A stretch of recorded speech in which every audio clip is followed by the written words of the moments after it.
Senior صحافی چودھری مجاہد حسین بنے راولپنڈی کے رہائشی کی متاثرہ بیوہ کی آواز۔ راولپنڈی کی رہائشی زاہدہ پروین، جس کے شوہر پولیس میں دوران ملازمت 2002 میں شہید ہو گئے تھے، 9 جولائی 2023 کو اپنی بیٹی کے جہیز کے فنڈ کے لیے قاضا ٹیسٹ کروانے کے لیے تھانہ وارثان گئی، جہاں پر بیوہ کے ساتھ ناروا سلوک اور بدتمیزی کی گئی۔ سینئر صحافی چودھری مجاہد حسین بنے متاثرہ بیوہ کی آواز، اس یقین کے ساتھ کہ بیوہ کو اس کا حق ضرور دلاؤں گا۔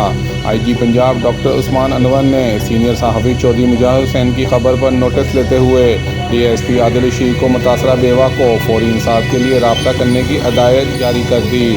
تمام صحافی برادری کا سینئر صحافی چودھری مجاہد حسین کو متاثرہ بیوہ کی مدد کرنے اور آئی جی پنجاب ڈاکٹر عثمان انور سے انصاف دلانے پر خراج تحسین پیش کیا۔ کیمرہ مین محمد حسن کے ساتھ ملک محمد عمران، اب تک ٹائم نیوز۔